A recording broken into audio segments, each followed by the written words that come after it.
बिस्मिल्लाहिर्रहमानिर्रहीम। अस्सलाम वालेकुम नाज़रीन, आप यूट्यूब चैनल देख रहे हैं। मैं इमरान खान हूँ। पिछले वीलॉग में हमने बात की थी अदालत के अंदर जो कार्रवाई हुई उसके हवाले से, और बहुत सारी खबरें ऐसी थी जो मिस हो गई। तो हम उस तरफ आ जाते हैं। इमरान खान साहब ने एक स्टेटमेंट जारी किया और जेल से उनका स्टेटमेंट आया।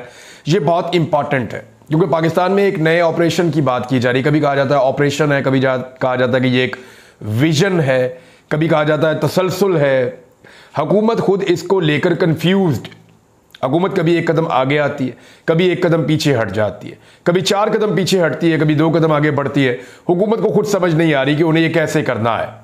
वजह यह है कि इससे पहले कभी ऐसा हुआ नहीं कि कभी किसी ऑपरेशन के बारे में अनाउंसमेंट की गई हो और इतने बड़े पैमाने पर एक साथ पाकिस्तान की पॉलिटिकल पार्टीज सारी खड़ी होकर यह कह दें कि जी हम इसकी मुखालफत कर रहे हैं।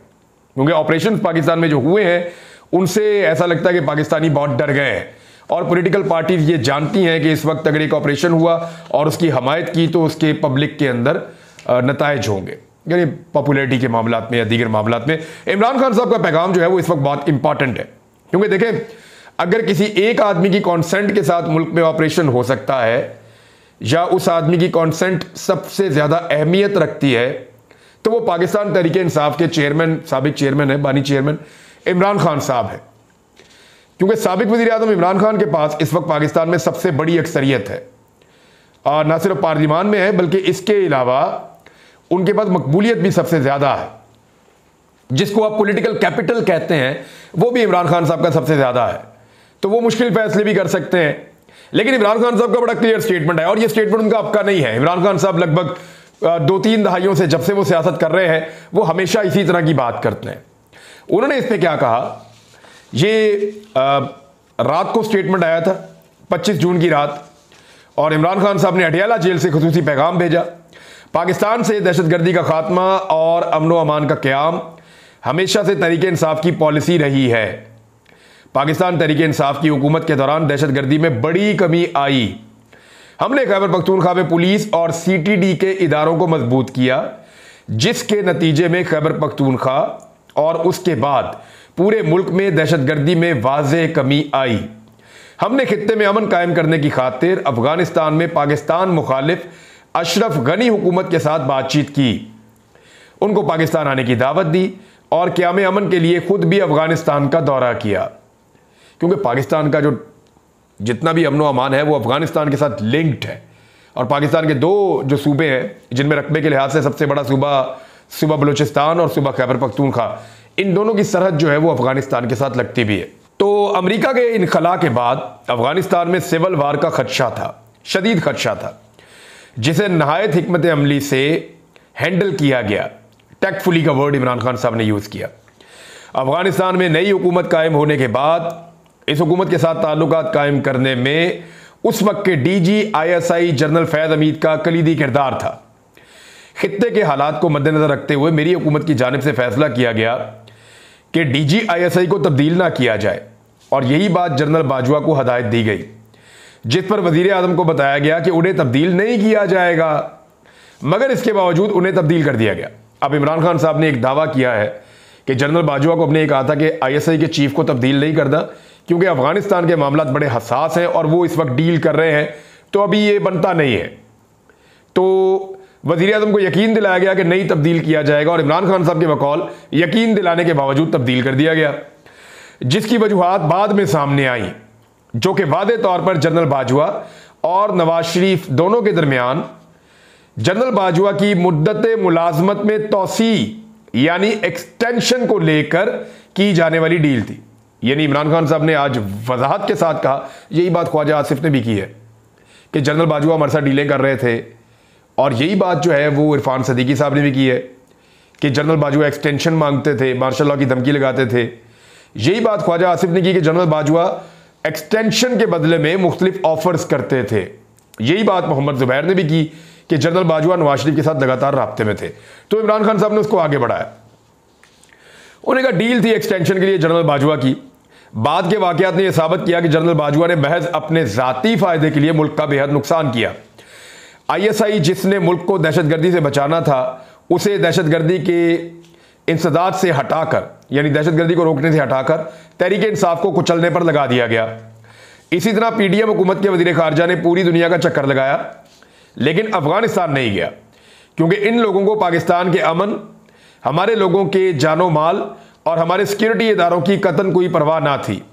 आज भी इनके पास दहशतगर्दी का मुकाबला करने के लिए कोई वाज़ेह हिकमत अमली मौजूद नहीं है, जिसकी वजह से एक मरतबा फिर मुल्क को हम नुकसान उठा रहे हैं। पाकिस्तान तहरीक इंसाफ ने अपने दौर में रियासत के इदारों को सियासत से पाक करके कौमी मफादात के तहफ़्फ़ुज़ को अव्वलीन तरजीह बनाया, तो मुल्की और गैर मुल्की नाकदीन ने हाइब्रिड सिस्टम की इस्तिलाह ईजाद की और हमें हदफ़े तनकीद बनाया। इमरान खान साहब के दौर में जो फौज और हुकूमत के रिलेशन से सबको पता क्या था, तो उसके ऊपर वो ये कह रहे हैं कि हमें बहुत तनकीद होती थी, हमें हाइब्रिड सिस्टम की एक इस्तिलाह हमारे लिए इस्तेमाल की जाती थी। आज सूरत हाल ये है कि ज़मीर और कलम फरोशों के एक नहायत छोटे से गिरोह के अलावा, यानी बहुत थोड़े से ऐसे सहाफ़ी हैं जो इमरान खान साहब के बकौल बिके हुए हैं, उनके एक छोटे से गिरोह के अलावा माजी में जो लोग हमें हाइब्रिड सिस्टम का ताना देते थे और हम पर तनकीद करते थे, वो भी इस वक्त खुलकर मुल्क पर बदतरीन शख्सी आमरीयत या डिक्टेटरशिप के गलबे की निशानदेही कर रहे हैं। यानी वो लोग जो कल हमें ताने देते थे, आज वो भी खुलकर कह रहे हैं कि जनाब ये जो सिस्टम इस वक्त मुल्क पे चल रहा है, ये आमरीयत है, ये डिक्टेटरशिप है और गलबा हो गया मुल्क पे। पाकिस्तान का मुस्तकबिल अवाम के मैंडेट के एहतराम, अच्छा ये बहुत इंपॉर्टेंट चीज़ है जो इमरान खान साहब ने की। उन्होंने 3 चीज़ें बताई कि ये की जाए तो पाकिस्तान का मुस्तकबिल बेहतर हो सकता है, क्योंकि वो एक बड़ी पॉलिटिकल पार्टी के लीडर है। तो लीडर का जो विजन है वो मैं आपके सामने रख देता हूं। उन्होंने 3 चीज़ों की निशानदेही की। एक, उन्होंने कहा कि अवाम के मैंडेट का एहतराम किया जाए। वो कैसे हो सकता है? यानी जिनकी सीटें उनको दे दी जाए, अवाम के मैंडेट का एहतराम कर दिया जाए, 45 वाले जो फॉर्म जिनके पास असली हैं उनको हुकूमत दी जाए। दूसरा, उन्होंने कहा कानून की हुक्मरानी, कि मुल्क में कानून की हुक्मरानी हो, अगर किसी ने गलत किया तो उसको सजा मिले, जिसने नहीं किया उसको आज़ाद किया जाए। और नंबर 3, सियासत का इस्तेहकाम पाकिस्तान में हो, यानी सियासी नुक्ता नज़र से पाकिस्तान इस्तेहकाम में आए। पाकिस्तान के अंदर जो अदम इस्तेहकाम है, जो सियासी अदम इस्तेहकाम है, वो ख़त्म हो जाए, क्योंकि उसी की वजह से फिर माशी अदम इस्तेहकाम होता है। अपने लोगों के खिलाफ नंगी फस्तायत या लश्कर कशी के ज़रिए दहशतगर्दी का तदारुक मुमकिन नहीं है, ना ही पाकिस्तान को इस्तेहकाम नसीब होने के इसमें इम्कानात हैं। कौम की मर्जी के बरअक्स फैसले करने और ताकत और बंदूक के जोर पर उन्हें अवाम से मनवाने की कोशिशों ने हमेशा मनफी नताइज पैदा किए हैं। ये नहीं, इमरान खान साहब का बड़ा क्लियर कट मौक़िफ़ आ गया। अच्छा, इसी के ऊपर थोड़ी सी बात कर लेते हैं। एक तो वफाकी काबीना ने ऑपरेशन अज़्म इस्तेहकाम की मंजूरी दे दी। कभी कहते हैं ऑपरेशन है, कभी कहते हैं विजन है, यानी हुकूमत खुद क्लियर नहीं हो पा रही। और उन्होंने कहा जी नेशनल एक्शन प्लान के एपेक्स कमेटी के फैसलों की हम तौसीक करते हैं और ऑपरेशन अज़्म इस्तेहकाम की हम मंजूरी देते हैं। और जो क़यास आराइयाँ हो रही हैं, वज़ीर आज़म ने कहा, लेकिन वादे कर दूं ये ऑपरेशन दीगर ऑपरेशन की तरह नहीं है, ये इंटेलिजेंस बेस्ड ऑपरेशन होगा जिसमें किसी को कहीं मुंतकिल नहीं किया जाएगा। ख्वाजा आसिफ ने इसके बारे में और चीज़ें भी बताई हैं, क्योंकि वज़ीर दिफा है वो, तो उनके पास इंफॉर्मेशन डायरेक्टली होनी चाहिए और उनकी बात जो है वो उसको ये समझा जाए कि एक्चुअली ये अब किया जाएगा इस मुल्क में।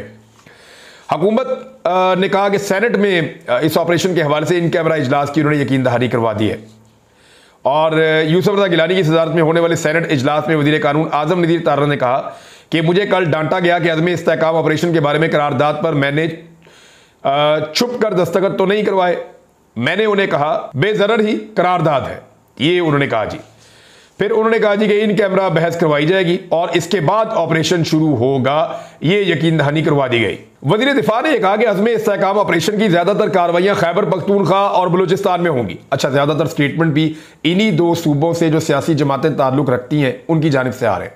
फजलुर रहमान बिल्कुल क्लियर कट इसके खिलाफ खड़े हो गए, ANP क्लियर कट इसके खिलाफ खड़ी हो गई, जमात इस्लामी वो भी खिलाफ आ गई, पाकिस्तान तहरीक इंसाफ वो भी खिलाफ आ गई, महमूद खान अचकजई वो भी खिलाफ आ गए, दीगर जो बलोच पॉलिटिकल पार्टीज हैं वो भी इसके खिलाफ बात कर रही है। छोटी पार्टीज बाकी जो है उनका मैं नाम नहीं ले रहा, लेकिन ख्वाजा आसिफ ने कहा कि दहशतगर्दी की एक लहर है जो बढ़ी हुई है, लिहाजा इस ऑपरेशन में सबको सपोर्ट करना चाहिए। और वो ये भी कहते हैं कि दहशतगर्दों को माफ़ी देने का फैसला सिविल क़यादत ने पहले किया था, इमरान खान साहब पे इन्होंने डाल दिया।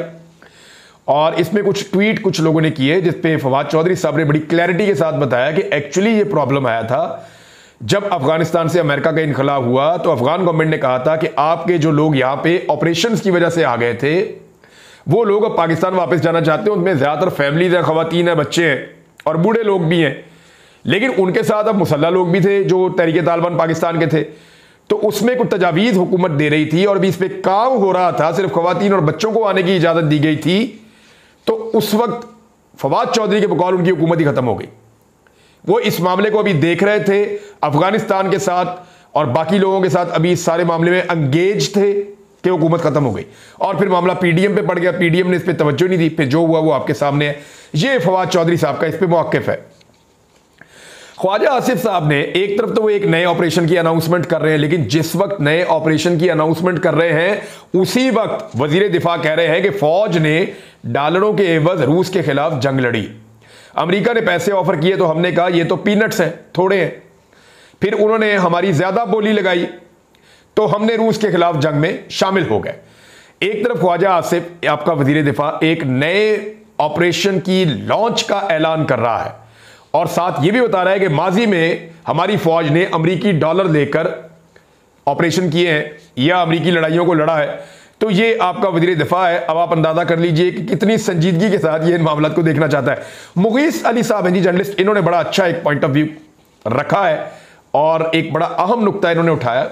इन्होंने कहा कि वफाकी काबीना इजलास के एलामिया में अहम तब्दीली, विजन अज़्म इस्तेहकाम की टर्म का इस्तेमाल और मंजूरी। इससे कबल 22 जून को एपेक्स कमेटी के एलामिये में ऑपरेशन अज़्म इस्तेहकाम का लफ्ज़ इस्तेमाल किया गया था और मंजूरी दी गई थी। काबीना इजलास में मंजूरी लेते वक्त शहबाज शरीफ ने गलत फहमियों पर एतमाद में लिया, वजारतें भी जारी की जा रही है, ये इन्होंने ट्वीट किया। पीपल्स पार्टी ने जैसे कि तवक्को दी, पीपल्स पार्टी और एमक्यूएम ये दोनों पीएमएलएन का साथ देंगी क्योंकि इनकी हुकूमत पाकिस्तान में बनाई गई है और उसमें एस्टेब्लिशमेंट का एक हाथ है, वो सब जानते हैं।